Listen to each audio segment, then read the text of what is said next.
నమస్తే న్యూస్ 24 తెలుగుకు స్వాగతం. నా పేరు హరిప్రియ. ముందుగా వార్తల్లోని ముఖ్యాంశాలు ఇప్పుడు చూద్దాం. నాగర్ కర్నూలు జిల్లా బిజినేపల్లిలో పాత ఎంపీడీఓ కార్యాలయంలో అర్ధరాత్రి అగ్ని ప్రమాదం చోటు చేసుకుంది. దీంతో ఒక్కసారిగా భవనంలో మంటలు చెలరేగాయి. అది గమనించిన స్థానికులు అగ్నిమాపక సిబ్బందికి సమాచారం అందించగా ఫైర్ ఇంజిన్ సంఘటన స్థలానికి చేరుకుని మంటలను అదుపు చేశారు. అప్పటికే కార్యాలయంలో భద్రపరిచిన పాత ఎన్నికల సామాగ్రి రూమ్ పక్కనే గోడ బయట ఉన్న T fiber, AC cable wire కాలి బూడిదయ్యాయి. అలాగే బయట టేకు తలుపులు, కిటికీలు, పైకప్పు అగ్నికి ఆహుతి కావడంతో దాదాపు 5 లక్షల వరకు నష్టం జరగవచ్చునని అంచనా వేశారు. అయితే మంటలు ఆర్పుతున్న తరుణంలో అందులో మృతదేహం కనిపించింది.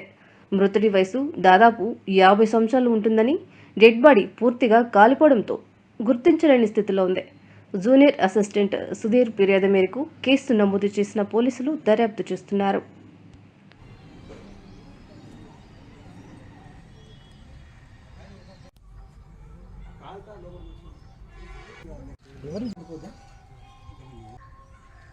కుమార్, నేను బిజినాపల్లి గ్రామ పంచాయతీలో మల్టీపర్పస్ వర్కర్గా పనిచేస్తున్నా. నిన్న సాయంత్రం సుమారుగా 4 గంటల ప్రాంతంలో ఇక్కడ ఫైర్ యాక్సిడెంట్, మన పాత ఎంపీడీఓ కార్యాలయం దగ్గర ఫైర్ యాక్సిడెంట్ అయిందని మనకు ఫోన్ వచ్చింది, ఇన్ఫర్మేషన్ వచ్చింది. వెంబడే మా తోటి కార్మికులను, గ్రామ పంచాయతీ కార్మికులను దొరుకుని వచ్చి ఎక్కడైతే మనం ఒక రూమ్లో ఫైర్ యాక్సిడెంట్ జరిగిందో అక్కడ ఫైల్స్ని పూర్తిగా కాగితాలను మరియు ఇతర ఫైల్స్ ఏమైనా ఉంటే కట్టే ఫైల్స్ మొత్తం బయటికి తీస్తున్న క్రమంలో మాతో పాటు ఫైర్ సిబ్బంది, ఉయ్యాలవాడ ఫైర్ సిబ్బంది కూడా ఉన్నారు. ఆ తీస్తున్న క్రమంలో అక్కడ ఒక శవం బయటపడ్డది. ఎంబడే మా లేబరు తీస్తున్నారు భయభ్రాంతులకు గురై ఆ శవాన్ని చూసి ఎంబడే మాకు ఇంటిమేషన్ ఇవ్వడంతో అక్కడున్న మేము స్థానిక ఎస్ఐ గారికి ఎంబడే ఇన్ఫర్మేషన్ ఇచ్చినాం. ఎస్ఐ గారు మరియు ఇతర పోలీస్ సిబ్బంది వచ్చి ఆ శవాన్ని గుర్తించి బయటికి తీసి తర్వాత కార్యక్రమాలను చేశారు. మా కార్మికులు వాళ్ళందరూ సహాయం చేశారు. నా పేరు రవీందర్. నేను బిజినాపల్లి గ్రామ పంచాయతీలో సూపర్వైజర్గా పనిచేస్తున్నాను. నిన్న 4 గంటలకు పాత ఎంపీడీఓ ఆఫీస్ దగ్గర ఫైర్ అయిందని తెలిసింది. ఆ విషయం తెలుసుకొని మా సిబ్బందిని తీసుకొని పాత ఎంపీడీఓ ఆఫీస్ దగ్గరికి వచ్చాము. అట్టి క్రమంలో మన పాత ఎంపీడీఓ ఆఫీసు పేపర్స్ అన్నీ కాలిపోతుండగా ఫైర్ సిబ్బందికి సమాచారం ఇచ్చాము. ఆ తర్వాత ఫైర్ సిబ్బంది వచ్చిన తర్వాత మంటలు ఆర్పుతుండగా అక్కడ శవం కనిపించింది. మా సిబ్బంది భయభ్రాంతులకు గురైనారు. ఆ శవాన్ని తీసి పోలీసులకు సమాచారం అందించాము. పోలీసు ఎస్ఐ గారు, శ్రీనివాస్ సార్ గారు వచ్చి బాడీని బయటికి తీసి సిఐ సార్ వచ్చారు, డిఎస్పీ సార్ వచ్చారు. శవాన్ని పోస్ట్మార్టం నిమిత్తము నాగర్ కర్నూలు గవర్నమెంట్ హాస్పిటల్కు మా సిబ్బంది తరలించారు. నమస్కారం అండి. నా పేరు జీ కతలప్ప. నేను బిజినేపల్లి మండల పరిషత్ విద్యా అధికారిగా పనిచేస్తున్నాను. నిన్న ఆదివారం సెలవు రోజున బిజినేపల్లి పాత ఎంపీడీఓ కార్యాలయంలోని ఒక గదిలో ఫైర్ యాక్సిడెంట్ సంభవించడం జరిగింది. దానికి నాకు వాచ్మెన్ ఫోన్ చేసి సాయంత్రం 4 గంటల ప్రాంతంలో చెప్పిన వెంబడే నేను మన్నార్కి, తర్వాత పోలీసు సిబ్బందికి, ఆ తర్వాత ఎలక్ట్రిక్ విద్యుత్ సిబ్బందికి, ఏఈ గారికి కూడా ఫోన్ చేసి చెప్పడం జరిగింది. ఆ తర్వాత ఈ ఫైర్ నుండి ఫైర్ ఇంజన్ వచ్చిన వెంబడే ఆ యొక్క మంటలను ఆర్పివేయడం జరిగింది. సో ఫైర్ ఇంజన్ వచ్చేలోపు ఏర్పడినటువంటి మంటల్లో రూమ్లో ఉన్నటువంటి పాత రికార్డులు మరియు ఫర్నిచర్ పాచికంగా కాలిపోవడం జరిగింది.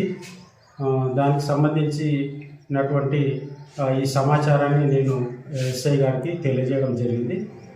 తర్వాత మా గ్రామ పంచాయతీ సిబ్బందితోటి ఈ యొక్క కాలిపోయిన రికార్డు అన్నిటిని కూడా సర్దుతుండగా ఆ రికార్డులో కింద ఒక హాఫ్ అన్ అవర్ 1 అవర్ వరకు కాలిపోయిన రికార్డులు సర్దుతుండగా రికార్డులో కింద ఒక కాలిపోయిన శవం అనుమానాస్పద వ్యక్తి యొక్క శవం బయటపడడం జరిగింది. ఆ తర్వాత వెంబడే ఎస్ఐ గారికి కూడా తెలియజేయడం జరిగింది. దీనిపై ఎస్ఐ గారు పోలీసులు కూడా ఆ యొక్క శవాన్ని స్వాధీనం తీసుకొని పోస్ట్ మార్టం పంపడం జరిగింది. ఆ యొక్క వ్యక్తి ఎవరు అనేది పోలీసుల విచారణలో తేలుతుంది. మేము మా సిబ్బంది, గ్రామ పంచాయతీ సిబ్బంది శనివారం రోజున ఆ యొక్క పాత బిల్డింగ్ను మేము హాలు, తర్వాత రూమ్లు, ఎంపీడీఓ రూమ్, ఎంపీపీ రూమ్ అన్నింటినీ కూడా శనివారం రోజునే క్లీన్ చేయడం. ఆదివారం రోజు ఆ వ్యక్తి లోపలికి ఎట్లా పడింది సార్? అది ఇక పోలీసు విచారణలో తేలుతుంది. ఎవరి మీద డౌట్ ఉందా? డౌట్ అంటే షార్ట్ సర్క్యూట్ లేకుండా ఏ విధంగా జరిగింది, మంటలు ఏ విధంగా వచ్చినాయి? పక్కలో టీ ఫైబర్ రూమ్ ఒకటి ఉంటుంది. ఆ టీ ఫైబర్ దీని రూమ్ పక్కనే టీ ఫైబర్ రూమ్ ఉంది. దానికి సంబంధించినటువంటి బ్యాటరీస్ కూడా ఉన్నాయి. సో ఈ టీ ఫైబర్ రూమ్ పక్కనే ఈ ఫైర్ యాక్సిడెంట్ జరగడం జరిగింది. సో మరి ఎట్లా ఎరప్ట్ అయింది ఈ ఫైర్ అనేది మనకి ఇక పోలీసు చనిపోయిన వ్యక్తి మీద ఏమైనా అది ఇక ఫైండ్ అవుట్ అయితేనే తెలుస్తుంది అది మన వ్యక్తి ఎవరు అనేది. ఎందుకంటే శవం కూడా కాలిపోయి ఉన్నది కాబట్టి మనకి ఇప్పుడు తెలియదు. మనకి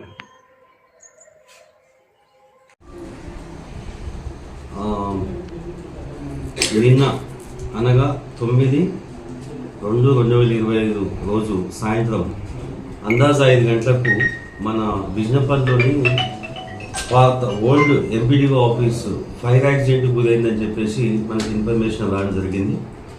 దాని తర్వాత ఫైర్ సిబ్బంది కూడా మనం ఇన్ఫార్మ్ చేయడం జరిగింది.